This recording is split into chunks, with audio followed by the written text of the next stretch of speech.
Francis एनगानू UFC के heavyweight champion थे और इन्होंने यूएफसी की बेल्ट को छोड़ दिया।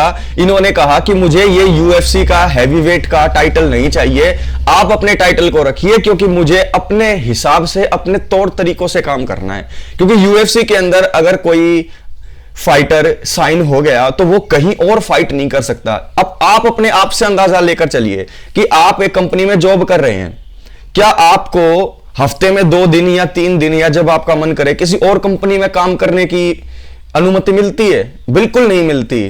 तो यहां पर फ्रांसिस एनगानू और यूएफसी के बीच में डिस्प्यूट हो गया और यूएफसी के हैवीवेट चैंपियन ने यूएफसी को छोड़ दिया। यह सोचकर छोड़ा था कि मैं बॉक्सिंग के अंदर ज्यादा पैसे कमाऊंगा और मैं अपनी शर्तों के हिसाब से काम करूंगा।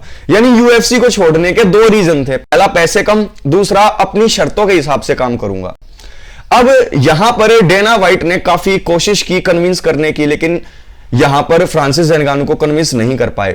अब दूसरा सवाल उठता था कि फ्रांसिस एनगानू यूएफसी को छोड़ने के बाद कहां पर जाएंगे? बेलेटर में जाएंगे, वन चैंपियनशिप में जाएंगे, पीएफएल में जाएंगे, या फिर डिओंटे वाइल्डर या जो है जिप्सी किंग के साथ बॉक्सिंग मैच होगा टाइसन फ्यूरी के साथ। यही सोचकर फ्रांसिस एनगानू ने यूएफसी को छोड़ा था कि मेरी लाइफ बिल्कुल सेट है, लेकिन ऐसा बिल्कुल नहीं हुआ। पूरा मामला क्या है मैं आज इस वीडियो में बताऊंगा। वन चैंपियनशिप ने कांटेक्ट किया फ्रांसिस एनगानू के साथ, लेकिन क्या मामला रहा, पूरी सिचुएशन क्या बनी, आज यूएफसी हॉटबॉक्स हिंदी चैनल पर मैं बताने वाला हूं। लेकिन जल्दी से 10,000 सब्सक्राइबर्स तक हमें पहुंचना है, तो लाइक का बटन दबा के सब्सक्राइब करो यार। 10,000 तक पहुंचना है हमें, हिंदी का पहला चैनल बनाना है जो 10,000 तक पहुंचा हो, तो जल्दी से सपोर्ट करो दोस्तों। अब यहां पर बात यह है कि फ्रांसिस एनगानू के साथ वन चैंपियनशिप के जो ओनर्स हैं उन्होंने 3 घंटे बात की, 3 घंटे अपने साथ बैठाया फ्रांसिस एनगानू को और उनसे डिस्कस किया और उनको कहा कि आप वन चैंपियनशिप ज्वाइन कर लीजिए, हम कुछ शर्तें आपकी मान लेंगे। लेकिन फ्रांसिस एनगानू की जो शर्तें थी वो बिल्कुल अनरियलिस्टिक थी।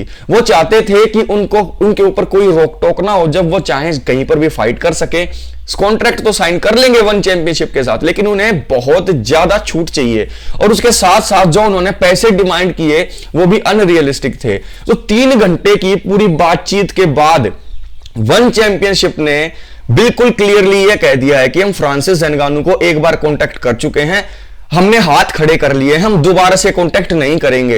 यानी कि जो शर्तें हैं, जो टर्म्स एंड कंडीशन है फ्रांसिस एनगानू की, वो अनरियलिस्टिक हैं। तो यहां पर वन चैंपियनशिप ने भी बिल्कुल मना कर दिया कि हम ना तो साइन कर सकते हैं ना आगे चल के साइन करेंगे, क्योंकि 3 घंटे की इस कन्वर्जेशन का कोई भी रिजल्ट निकला नहीं। तो यहां पर यूएफसी के साथ दोबारा से साइन नहीं होंगे, ये वन चैंपियनशिप के साथ ये साइन नहीं हुए क्योंकि बात तक पहुंचे ही नहीं है दोनों एक कॉमन। तो यहां पर फ्रांसिस एनगानू के सामने एक दिक्कत ऐसी आ गई है कि इनके साथ कोई भी अब काम करने के लिए तैयार नहीं है।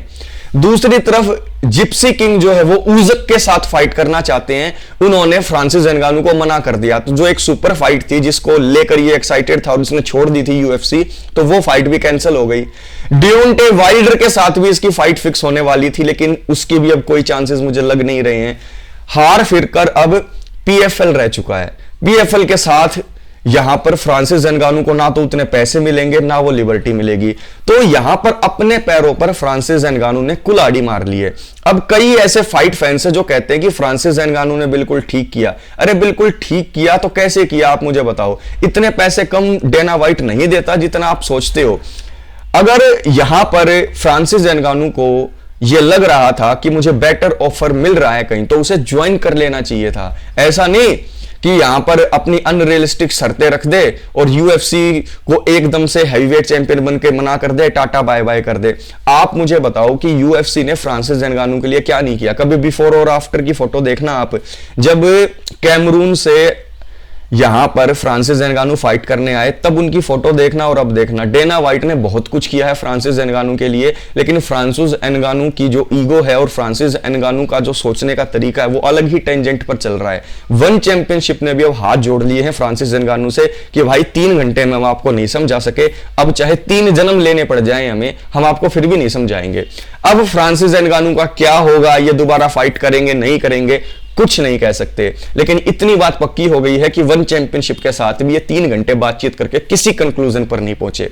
क्या होगा फ्रांसिस नगानू का, नीचे कमेंट बॉक्स में कमेंट करके बताएं।